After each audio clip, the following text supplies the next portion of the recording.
அதிமுகவிலிருந்து சென்றவர்களுக்கெல்லாம் திமுக அமைச்சரவையில் முன்னுரிமை அளிக்கப்பட்டுள்ளதாக கூறியுள்ள எடப்பாடி பழனிசாமி, திமுகவுக்கு உண்மையாக உழைத்தவர்கள் ஓரம் கட்டப்பட்டிருப்பதாகவும், தலைமைக்கு கப்பம் கட்டுபவர்களுக்கே திமுகவில் பதவி கிடைக்கும் எனவும் கடிந்துரைத்துள்ளார்.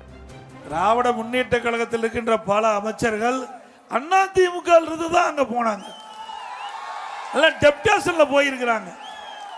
திமுகவில் ஆட்களே இல்லை. அதனால பல பேர் எம்எல்ஏ ஆயிருக்கிறாங்க அண்ணா திமுக போய். கிட்டத்தட்ட இப்போ அமைச்சரவையில் 8 பேர் அமைச்சராக இருப்பதாக எனக்கு தெரியுது. 8 பேர் அண்ணா திமுகவிலிருந்து திமுகவுக்கு போய் அங்க போய் ஒரு 8 பேர் அமைச்சராக இருக்கிறாங்க. திமுகவில் உழைத்தவங்கெல்லாம் திமுகவில் ரா பகலா உழைச்சு பல போராட்டம் நடத்தி ஜெயிலுக்கு போறவங்களா ஓரம் கட்டப்பட்டுட்டாங்க. அண்ணா திமுகவிலிருந்து அங்க இடம்பெயர்ந்து போனவங்க நல்ல இலாக்கா வாங்கி நல்ல செல்வ செழிப்போட இருக்கிறாங்க.